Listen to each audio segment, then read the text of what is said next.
আসসালামু আলাইকুম রহমতুল্লাহ। Welcome to Ruhani's accounting. আজকে উচ্চ মাধ্যমিক হিসাব বিজ্ঞান প্রথম পত্রের অষ্টম অধ্যায় দৃশ্যমান ও অদৃশ্যমান সম্পত্তির হিসাব রক্ষণ এই অধ্যায়টি নিয়ে আমি আলোচনা করব। তো প্রথমে আমরা জানবো এই অধ্যায় থেকে পরীক্ষায় কি আসে এবং এই অধ্যায়টার সামারি, এই পুরো অধ্যায়টাতে কি কি আছে।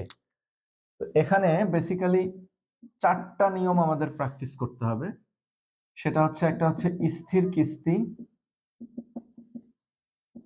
স্থির কিস্তি অথবা সরল রৈখিক জের পদ্ধতি, সরল রৈখিক জের পদ্ধতি। এরপরে হচ্ছে ক্রমহ্রাসমান জের পদ্ধতি, ক্রমহ্রাসমান জের পদ্ধতি। এরপরে হচ্ছে উৎপাদন একক পদ্ধতি,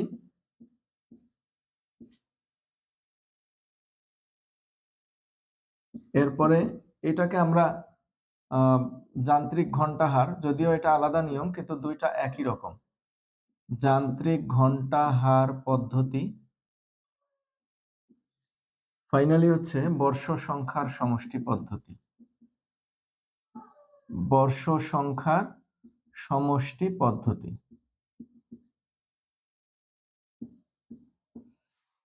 এইগুলো হচ্ছে বেসিক নিয়ম, মানে এই চ্যাপ্টারের এই জিনিসগুলো লাগবে: স্থির কিস্তি পদ্ধতি বা সরলরৈখিক জের পদ্ধতি, ক্রমহ্রাসমান জের পদ্ধতি, উৎপাদন একক পদ্ধতি, যান্ত্রিক ঘণ্টাহার পদ্ধতি এবং বর্ষ সংখ্যার সমষ্টি পদ্ধতি।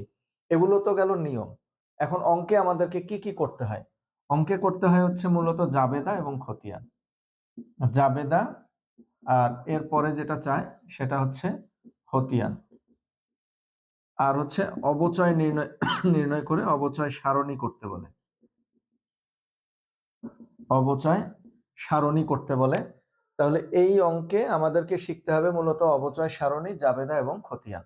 সেটা হচ্ছে যে এই যে জাবেদা যে বিষয়টা, জাবেদা যে বিষয়টা, জাবেদা হচ্ছে এই চারটা নিয়মের জন্য কমন জাবেদা, সেম জাবেদা হবে। ঠিক আছে, একটা হচ্ছে সম্পত্তি ক্রয়ের, একটা হচ্ছে অবচয়ের এবং অবচয়কে আয় বিবরণীতে স্থানান্তর করার জন্য। এরপর জাবেদা পারলে আমরা খতিয়ান পারবো, জাবেদা থেকে আমাদেরকে খতিয়ান প্রস্তুত করা শিখতে হবে। ফাইনালি হচ্ছে যে অবচয় সারণী প্রস্তুত করা। এই অবচয় সারণী করার পরে কিন্তু জাবেদা করতে হবে। তো আমরা এখন শিখবো যে জাবেদা গুলো কি কি হয়। তিনটা জাবেদা। তো যে কোনো পদ্ধতিতে জাবেদা হচ্ছে তিনটা। এখন বছর বাড়লে জাবেদার পরিমাণ বাড়বে। এখন জাবেদা তিনটা কি কি? সম্পত্তি ক্রয়ের জন্য জাবেদাটা হবে সম্পত্তি হিসাব ডেবিট, অর্থাৎ সম্পত্তির নাম ডেবিট, নগদান বা ব্যাংক হিসাব ক্রেডিট। অবচয়ের জন্য হবে অবচয় হিসাব ডেবিট, পুঞ্জীভূত বা জমাকৃত অবচয় হিসাব ক্রেডিট, পুঞ্জীভূত অবচয় বা জমাকৃত অবচয় হিসাব ক্রেডিট। ফাইনালি অবচয়কে আয় বিবরণীতে স্থানান্তর করার জন্য আয় বিবরণী বা আয় সারাংশ ডেবিট, আর অবচয় হিসাব ক্রেডিট, অবচয়কে বন্ধ করে আয় সারাংশতে স্থানান্তরের জন্য। এবং এই দুইটার জাবেদার অ্যামাউন্ট হবে সেম। অ্যামাউন্ট কি হবে? অ্যামাউন্ট হবে সেম। এই দুইটা জাবেদার অ্যামাউন্ট হবে সেম। এখানে যে টাকা হবে এখানে সেই টাকা হবে, অর্থাৎ অবচয় যে আমরা ক্যালকুলেশন করব এখানে অবচয়ের টাকাটা হবে, আর এই অবচয়ের টাকাটাই আয় সারাংশে ট্রান্সফার করে দিতে হবে, ডেবিটে এবং ক্রেডিটে। এরপরে আসো সম্পত্তি ক্রয়ের জন্য জাবেদা হচ্ছে সম্পত্তি ডেবিট, নগদান ক্রেডিট। এই যে যেদিন সম্পত্তি ক্রয় করা হবে ঠিক সেই তারিখ দিয়ে সম্পত্তির মূল্যটা এখানে অ্যাড করে দিতে হবে, এখানে দিয়ে দিতে হবে আর কি। আর এটা হবে বছর শেষে, অঙ্ক যেদিন শেষ হবে তারিখ হবে, এটা হচ্ছে সেই তারিখের, এটা হচ্ছে একই তারিখ। মনে করো অঙ্কটা জানুয়ারিতে শুরু, মেশিন একটি ক্রয় করা হলো জানুয়ারির 1 তারিখে, তাহলে এটা হবে জানুয়ারির 1, মেশিন ডেবিট, নগদান বা ব্যাংক হিসাব ক্রেডিট। আর এটা হবে ডিসেম্বর 31, এটা হবে ডিসেম্বর 31, যদি অঙ্কটা ডিসেম্বর 31-এ শেষ হয়। ক্লিয়ার? এখন ধরো অঙ্কটা 3 বছরের জন্য করতে বলছে, 3 বছর। এখন চিন্তা করো যে 3 বছর মিলে আমরা এই মেশিনটা কতবার কিনছি? অবশ্যই একবার। তাহলে এটা একবার জাবেদা হবে, কিন্তু প্রতি বছর কিন্তু এটার অবচয় হচ্ছে, তাই না? যেহেতু প্রতি বছর অবচয় হচ্ছে, আমি যদি সহজ উদাহরণ দেই, আমাদের পকেটে একটা মোবাইল ফোন সবারই আছে। এই মোবাইল ফোনটা আমরা কিনলাম কতবার? ধরো আমি 2 বছর ধরে মোবাইল চালাচ্ছি, তাহলে 2 বছরে কতবার কিনলাম? একবার। তাহলে ওই যখন আমরা কিনছি ঠিক সেই সময়ে কেনার জাবেদাটা হবে, কিন্তু এইটার অবচয় কিন্তু প্রতি বছরই হচ্ছে। এই জন্য প্রথম বছরে 2টা হবে, আবার পরের বছর গিয়ে কিন্তু আমরা নতুন মোবাইল কিনি নাই, আগেরটাই আছে। শুধুমাত্র অবচয়ের দুইটা হবে। তার মানে সহজ কথায় এই জাবেদা দুইটা যত বছরের অঙ্ক তত বছরই হবে, কিন্তু এইটা হচ্ছে যখন কেনা হবে ঠিক তখনই। তাহলে 3 বছরে যদি আমরা একটা সম্পদ কিনি তাহলে জাবেদা কয়টা হবে? এই 3 বছরের জন্য এই দুইটা, 3 দুগুণ 6টা, আর প্রথম বছরে একটা বেশি হবে, 7টা জাবেদা হবে। অর্থাৎ প্রথম বছর হবে 3টা। আমি যদি 3 বছরে প্রথম, দ্বিতীয় এবং তৃতীয় এইভাবে সাজাই, প্রথম বছর হবে 3টা জাবেদা, কেনার একটা, অবচয়ের দুইটা। দ্বিতীয় বছর হবে অবচয়ের এই যে এই দুইটা, আর তৃতীয় বছর হবে এই দুইটা জাবেদা। তাহলে মোট জাবেদা হবে 3, 5, 7টা জাবেদা হবে। এখন মনে করো যদি 5 বছর চিন্তা করি, 5 বছর চিন্তা করলে প্রথম বছর কি হবে? প্রথম বছর 3টা, দ্বিতীয় বছর হবে 2টা, তৃতীয় বছর 2টা, চতুর্থ বছর 2টা, পঞ্চম বছর হচ্ছে 2টা। এখন মনে করো যে তৃতীয় বছরে আমরা নতুন আরেকটা সম্পত্তি ক্রয় করেছি। তৃতীয় বছরে আমরা নতুন আরেকটা সম্পত্তি ক্রয় করেছি, তাহলে এখানে সম্পত্তি ক্রয়ের জন্য একটা বেশি হবে। তার মানে তৃতীয় বছরে জার্নাল হবে হচ্ছে 3টা। অর্থাৎ যে বছরে যতবার সম্পত্তি ক্রয় করা হবে ঠিক সেই বছরে সম্পত্তি ক্রয়ের জন্য জাবেদা হবে, বাট প্রতি বছরে অবচয় এবং অবচয়কে স্থানান্তরের জাবেদা দুইটা হবেই হবে। ক্লিয়ার? তাহলে আমরা এখন একটা অঙ্ক চিন্তা করি, একটা অঙ্ক তৈরি করে দেন আমরা অঙ্ক করব। মনে করো অঙ্কগুলো সাধারণত কথায় থাকবে, আমি জাস্ট মানগুলো ধরে নিচ্ছি। মনে করো 1/1/2020 সালে একটি মেশিন ক্রয় করা হলো। মেশিন ক্রয় করা হলো 1 লক্ষ টাকা মূল্যের। 1 লক্ষ টাকা মূল্যের, যার সংস্থাপন ব্যয় 10,000। যার সংস্থাপন ব্যয় 10,000 টাকা এবং এবং আয়ুষ্কাল 5 বছর। আয়ুষ্কাল শেষে ভগ্নাবশেষ মূল্য হবে 10,000 টাকা। আমাদেরকে কি কি করতে বলছে? আমাদেরকে এই অঙ্কটা সরলরৈখিক জের পদ্ধতিতে, সরলরৈখিক জের পদ্ধতিতে আমাদেরকে 1 নাম্বার নির্ণয় করতে বলছে 3 বছরের জন্য, 3 বছরের জন্য অবচয় সারণী, অবচয় এবং অবচয় সারণী। 2 নম্বরে নির্ণয় করতে বলছে হচ্ছে জাবেদা, আর 3 নম্বরে নির্ণয় করতে বলছে অবচয়, মেশিন এবং হচ্ছে পুঞ্জীভূত অবচয়ের খতিয়ান। পুঞ্জীভূত অবচয়ের খতিয়ান, পুঞ্জীভূত অবচয় হিসাব, অবচয় হিসাব, মেশিন হিসাব এবং পুঞ্জীভূত অবচয় হিসাব। অঙ্কটা একটু বড় হবে, তো আমরা একটু মনোযোগ দিয়ে দেখার চেষ্টা করব। তাহলে এই কথাগুলো অঙ্কে বলা কথায় বলা থাকবে যে অমুক কোম্পানি 2020 সালের 1 জানুয়ারি তারিখে 1 লাখ টাকা মূল্যের একটি মেশিন ক্রয় করলো, যার সংস্থাপন ব্যয় 10,000 টাকা, আয়ুষ্কাল 5 বছর, আয়ুষ্কাল শেষে মেশিনটির ভগ্নাবশেষ মূল্য 10,000 টাকা। এখন কোম্পানিটিতে সরলরৈখিক বা স্থির কিস্তি পদ্ধতি অনুসরণ করা হয়। এরপরে বলবে 3 বছরের জন্য অবচয় সারণী তৈরি করো, জাবেদা তৈরি করো, অবচয়, মেশিন হিসাব এবং পুঞ্জীভূত অবচয় হিসাব প্রস্তুত করো। এই হচ্ছে আমাদের অঙ্ক। এখন আমরা অঙ্কটা সলভ করব। প্রথমে কি করতে হবে? এটা সরলরৈখিক যে পদ্ধতি যেহেতু বলছে, আমরা প্রথমে মেশিনের বার্ষিক অবচয় নির্ণয় করব। মেশিনের বার্ষিক অবচয়। তো অবচয় নির্ণয় করার দুইটা ফর্মুলা, সম্পত্তির মোট মূল্য, সম্পত্তির মোট মূল্য মাইনাস হচ্ছে ভগ্নাবশেষ মূল্য, ভাগ হবে আয়ুষ্কাল, যদি আয়ুষ্কাল দেয়া থাকে। আর যদি আয়ুষ্কাল দেয়া না থাকে সেই ক্ষেত্রে গুণন হবে অবচয়ের হার, অর্থাৎ সম্পত্তির মোট মূল্য বিয়োগ ভগ্নাবশেষ মূল্য গুণন অবচয়ের হার। এই জন্য অঙ্কটা আগে দেখে নিতে হবে আয়ুষ্কাল দেয়া আছে নাকি অবচয়ের হার দেয়া আছে। দেখো আয়ুষ্কাল দেয়া আছে, তাহলে দেখো সম্পত্তির মোট মূল্য, সম্পত্তির কেনা দাম ছিল 1 লক্ষ টাকা, সংস্থাপন ব্যয় আছে 10,000, বিয়োগ ভগ্নাবশেষ মূল্য হচ্ছে 10,000, ভাগ আয়ুষ্কাল 5 বছর। তাহলে 1,10,000 থেকে 10,000 বাদ দিলে হচ্ছে 1 লক্ষ টাকা, ভাগ 5 বছর। তার মানে প্রতি বছরের অবচয় হচ্ছে 20,000 টাকা। প্রতি বছরের অবচয় কত? 20,000 টাকা। তাহলে সরলরৈখিক যে পদ্ধতিতে অবচয় বের করার কয়টা ফর্মুলা? দুইটা ফর্মুলা। এটা হচ্ছে মেশিনের বার্ষিক অবচয় সমান মোট মূল্য মাইনাস ভগ্নাবশেষ মূল্য ভাগ আয়ুষ্কাল, আর আরেকটা হচ্ছে মেশিনের মোট মূল্য মাইনাস ভগ্নাবশেষ মূল্য গুণন অবচয়ের হার। এই জন্য অঙ্কটা আগে দেখে নিতে হবে যে অবচয়ের হার দেয়া আছে নাকি আয়ুষ্কাল দেয়া আছে। হার দেয়া থাকলে হার দিয়ে আমরা অঙ্ক করব, আর যদি আয়ুষ্কাল দেয়া থাকে আয়ুষ্কাল দ্বারা ভাগ করব। হার দ্বারা গুণ করতে হবে, মানে সম্পত্তির মোট মূল্য মাইনাস ভগ্নাবশেষ মূল্য গুণন অবচয়ের হার, আর আয়ুষ্কাল থাকলে সম্পত্তির মোট মূল্য মাইনাস ভগ্নাবশেষ মূল্য ভাগ কি আয়ুষ্কাল। আশা করি সবাই বুঝতে পারছো। তাহলে এখন অবচয় সারণী তৈরি করব। অবচয় সারণীটা ভালো করে বুঝতে হবে, কারণ হচ্ছে যে এই আমরা 4টা নিয়ম, আমি বোর্ডে 4টা নিয়ম লিখছি, এই 3টা নিয়ম কিন্তু সেম ফরম্যাটে সারণীটা সাজাবো আমরা। একটা নিয়ম শুধু ব্যতিক্রম হবে, সেটা হচ্ছে ক্রমহ্রাসমান জের পদ্ধতি। ক্রমহ্রাসমান জের পদ্ধতি। আচ্ছা, প্রথমে আমরা দেব প্রারম্ভিক, প্রথমে দেব আমরা সাল।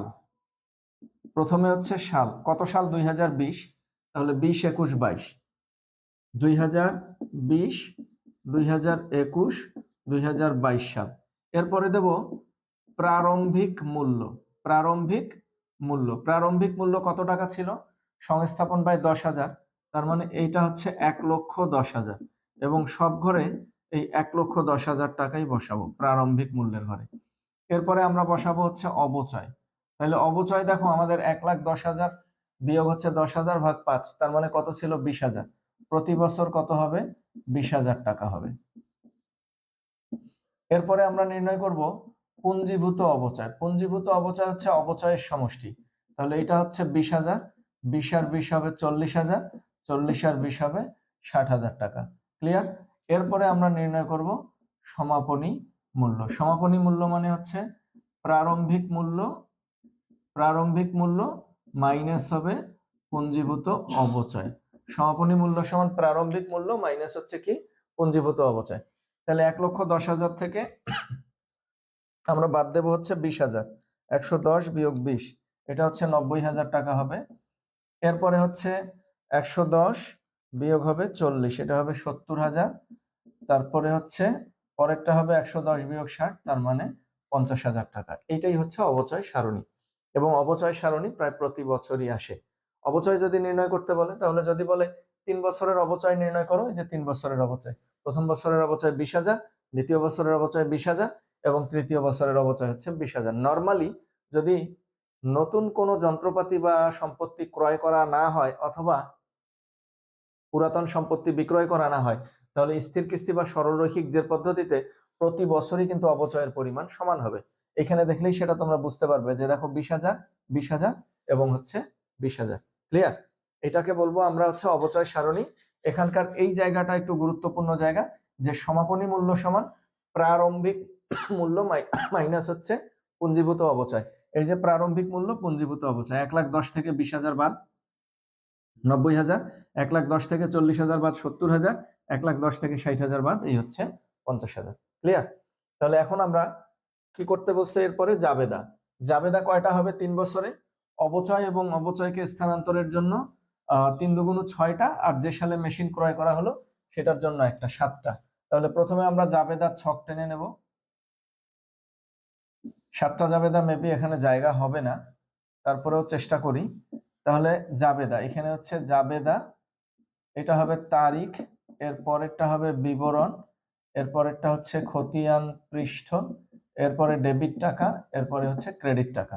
প্রথমত 2020 সাল, এটা হচ্ছে জানুয়ারি 1, মেশিন ক্রয় করা হলো, মেশিন ডেবিট, নগদান ক্রেডিট। এখানে ব্যাখ্যা লিখে দিতে হবে, যেহেতু নগদে মেশিন ক্রয় করা হলো সংস্থাপন ব্যয় সহ। নরমালি সংস্থাপন ব্যয়ের জন্য আলাদা জাবেদা দেওয়া আছে বইগুলোতে, আমরা একসাথেই দিয়ে দেবো, যেহেতু একই তারিখের ঘটনা। তাহলে 1,10,000, শুধু ব্যাখ্যার সময় আমরা লিখে দেবো যে সংস্থাপন ব্যয় সহ। এরপর ডিসেম্বর 31, অবচয় ডেবিট, পুঞ্জীভূত অবচয় হিসাব হচ্ছে ক্রেডিট। এখানে লিখে দেবো যেহেতু অবচয় ধার্য করা হলো। তাহলে অবচয় কত টাকা? 20,000 টাকা। যদি কখনো বলে ব্যাখ্যার প্রয়োজন নাই, সেই ক্ষেত্রে ব্যাখ্যা দেওয়া দরকার নাই, কিন্তু না বলা পর্যন্ত ব্যাখ্যা দিতে হবে। পরেরটা হবে আয় সারাংশ ডেবিট, অবচয় হিসাব হচ্ছে ক্রেডিট। তাহলে এখানে লিখে দেবো যে যেহেতু অবচয়কে আয় সারাংশ হিসাবে স্থানান্তর করা হলো। তাহলে 2020 শেষ, এবার 2021 ডিসেম্বর 31, আবার লিখবো আমরা অবচয় ডেবিট, পুঞ্জীভূত অবচয় ক্রেডিট, তারপরে লিখবো আয় সারাংশ ডেবিট আর হচ্ছে অবচয় ক্রেডিট। কত টাকা হবে? 20,000 টাকা। আমি আর লিখছি না, কারণ জায়গা হবে না। এটা হচ্ছে 20,000। ফাইনালি 2022 সাল আবার কি হবে ডিসেম্বর 31, তাহলে অবচয় ডেবিট পুঞ্জীভূত অবচয় ক্রেডিট, এটাও হবে 20,000 টাকা। আবার ডিসেম্বর 31 আয় সারাংশ ডেবিট অবচয় হিসাব ক্রেডিট, টাকাটা হবে হচ্ছে 20,000 টাকা। আচ্ছা, এটা অবচয় ডেবিট পুঞ্জীভূত অবচয় ক্রেডিট। তারপরেরটা আয় সারাংশ ডেবিট অবচয় হিসাব হচ্ছে ক্রেডিট। আবার কি হবে অবচয় ডেবিট পুঞ্জীভূত অবচয় ক্রেডিট, একই জাবেদা বারবার হবে। তারপরে হচ্ছে আয় সারাংশ ডেবিট আর হচ্ছে অবচয় ক্লোজ হয়ে যাবে, অবচয় হিসাব হচ্ছে ক্রেডিট। ক্লিয়ার? আরো যদি 1 বছরের জাবেদা করতে হতো জাস্ট এই দুটা জাবেদাই হতো। আশা করি বুঝতে পারছো। তাহলে এখন আমরা যেটা দেখব সেটা হচ্ছে খতিয়ান। খতিয়ান কি হবে আমরা জাস্ট একটু মনে রাখার চেষ্টা করি যে মেশিনের মূল্য হচ্ছে 1,10,000 আর অবচয় হচ্ছে 20,000 টাকা করে। তাহলে প্রথমে অবচয় হিসাবের খতিয়ান করব। খতিয়ানের নিয়ম কি আমি 4 কলামটা দেখাবো, এখানে ভাগ করে দিয়ে আগে ডেবিট ক্রেডিট দিয়ে দেব, এরপরে হচ্ছে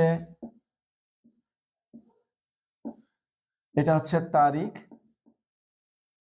এরপরে বিবরণ, এরপরে সূত্র বা জাবেদা পৃষ্ঠ, ডেবিট টাকা ক্রেডিট টাকা, এরপরে জের, এটা হবে ডেবিট, এটা হচ্ছে ক্রেডিট। ক্লিয়ার? এখন খতিয়ানের নিয়ম কি, খতিয়ান হচ্ছে কার খতিয়ান করতেছি আমরা অবচয়ের। তাহলে জাবেদায় যদি অবচয় ডেবিট হয় তাহলে ডেবিট দিকে বসবে, আর জাবেদায় যদি ক্রেডিট হয় তাহলে ক্রেডিট দিকে বসবে। 3 বছর আমি 3টা ভাগ করে নিলাম। এখন তোমরা চাইলে আলাদা আলাদা 3টা খতিয়ান করতে পারো, আমি 3টা ছক টানতে চাচ্ছি না, একটাতেই করা যায়। তাহলে প্রথমত হচ্ছে 2020 সাল ডিসেম্বর 31, দেখো অবচয় ডেবিট ছিল 20,000 টাকা, আমরা লিখছি যে অবচয় ডেবিট পুঞ্জীভূত অবচয় হচ্ছে ক্রেডিট, তাহলে পুঞ্জীভূত অবচয় হচ্ছে 20,000, তাহলে ডেবিট জের হচ্ছে 20,000। আবার ডিসেম্বর 31-এ আয় সারাংশ ডেবিট অবচয় ক্রেডিট 20,000, আয় সারাংশ ডেবিট অবচয় হচ্ছে ক্রেডিট, আয় সারাংশ 20,000, এটা ডেবিট 20 আর এটা ক্রেডিট 20, বাদ দিলে 0। ক্লিয়ার? এবার আসি 2021 সাল ডিসেম্বর 31, আবার অবচয় ডেবিট পুঞ্জীভূত অবচয় ক্রেডিট ছিল 20,000 টাকা, তাহলে জেডটা হচ্ছে 20,000। আবার ডিসেম্বর 31 আয় সারাংশ ডেবিট আর হচ্ছে অবচয় ক্রেডিট, তাহলে 20,000, 20 থেকে 20 বাদ দিলে হচ্ছে 0। এরপরে 2022 সাল ডিসেম্বর 31 অবচয় ডেবিট পুঞ্জীভূত অবচয় ক্রেডিট 20,000। এরপরে হচ্ছে আবার ডিসেম্বর 31 আয় সারাংশ ডেবিট, আয় সারাংশ ডেবিট আর হচ্ছে অবচয় হিসাব ক্রেডিট, তাহলে 20 থেকে 20,000 বাদ দিলে নীল। এইটাই হচ্ছে অবচয় হিসাবের খতিয়ান। এটা কোন হিসাবের খতিয়ান? অবচয় হিসাবের খতিয়ান। তো আমি এখানে 4টা বা 5টা নিয়মের কথা বলছি, যে সরলরৈখিক জের পদ্ধতি, ক্রমহ্রাসমান জের পদ্ধতি, তারপরে হচ্ছে যে যান্ত্রিক ঘণ্টাহার পদ্ধতি, উৎপাদন একক পদ্ধতি, এরপরে হচ্ছে বর্ষ সংখ্যার সমষ্টি পদ্ধতি। যে পদ্ধতিই হোক জাবেদা এবং খতিয়ান সেম, জাবেদা এবং খতিয়ান সেম, শুধুমাত্র পার্থক্য হবে কোথায়, এই যে টাকাতে, অবচয়ের টাকাতে। এই জন্য একটা অঙ্কের যদি আমরা জাবেদাটা এবং খতিয়ানটা ভালোভাবে শিখতে পারি তাহলে এই অধ্যায়ে আর তেমন কিছু নাই। তাহলে এখন যেটা করব আমরা পুঞ্জীভূত অবচয় হিসাবের খতিয়ান, এটা একটু কঠিন হবে। পুঞ্জীভূত অবচয় হিসাবের খতিয়ান,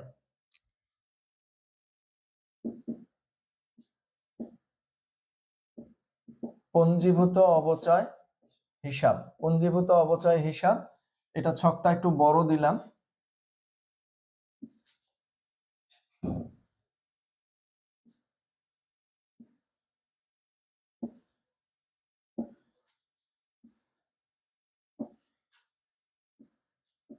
এটা হচ্ছে তারিখ, এটা হচ্ছে বিবরণ, এটা হচ্ছে সূত্র, এটা ডেবিট, এরপরে ক্রেডিট, এরপরে জের, ডেবিট এবং ক্রেডিট। অনুরূপভাবে 3টা ভাগ করে নিলাম। 2020 সাল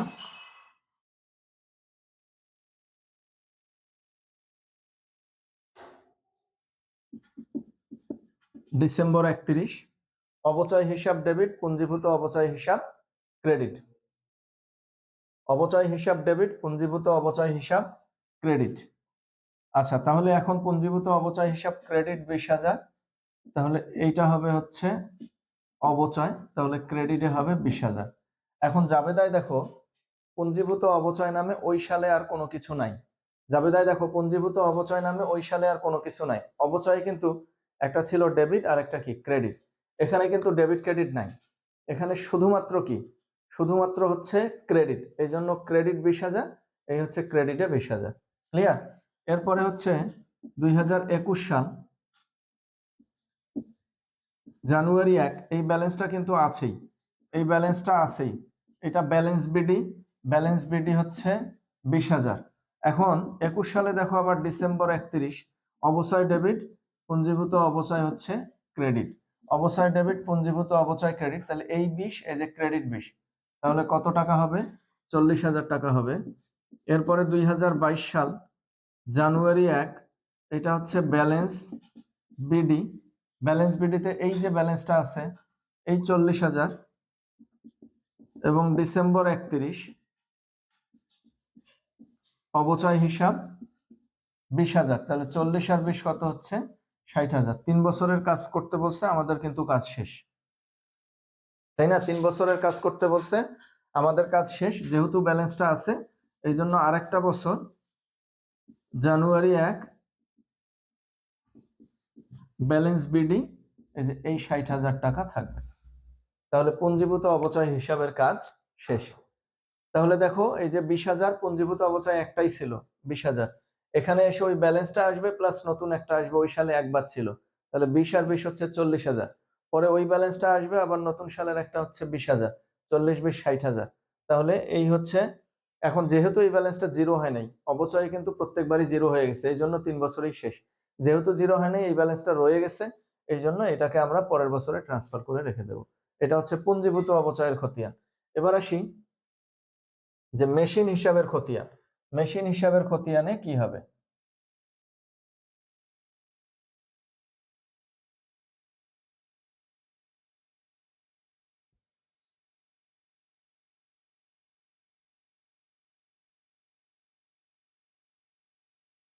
মেশিন হিসাবের খতিয়ানে দেখো প্রথমে 2020 সালে মেশিন ডেবিট নগদান ক্রেডিট 1,10,000, এটা হচ্ছে মেশিন হিসাব। এটা কি হিসাব? মেশিন হিসাব। মেশিন হিসাব ডেবিট, নগদান হিসাব ক্রেডিট। মেশিন ডেবিট জন্য ডেবিটে বসবে, এখানে হবে নগদান, তাহলে এটা হচ্ছে ডেবিট 1,10,000। চাইলে তোমরা ক্লোজ করে দিতে পারো, এই ব্যালেন্সটা জিরো না হওয়ার কারণে পরের সালে গিয়ে জানুয়ারি 1 এটা হবে ব্যালেন্স বিডি, এটা হচ্ছে 1,10,000, এটাও জিরো হয় নাই, যার কারণে 2023 সালে আবার জানুয়ারি 1 এটা হবে হচ্ছে ব্যালেন্স বিডি, ব্যালেন্স বিডি এই যে 1,10,000। মেশিন কিন্তু আর নাই, ডেবিট ক্রেডিট কোনোটাই নাই, ওই একটাই আছে। এই জন্য 2023 সালে যেহেতু এই ব্যালেন্সটা জিরো হয় নাই, এটা হচ্ছে ব্যালেন্স বিডি, ব্যালেন্স বিডি দিয়ে 1,10,000, এটাকে আর ক্লোজ করা যাবে না, যে এটা থেকে গেল। এই হচ্ছে অবচয়ের মূল বিষয়, যে এখানে জাবেদা করতে হয়, তারপরে হচ্ছে খতিয়ান করতে হয়, আর হচ্ছে অবচয় সারণী করতে হয়। তো আমরা একটা নিয়ম থেকে জাবেদা শিখলাম, খতিয়ান শিখলাম এবং অবচয় সারণী তৈরি করা শিখলাম। আমরা নেক্সট ভিডিওতে ইনশাল্লাহ বাকি নিয়মগুলো নিয়ে প্র্যাকটিস করব। Best of luck. আল্লাহ হাফেজ। আসসালামু আলাইকুম ওয়া রাহমাতুল্লাহ।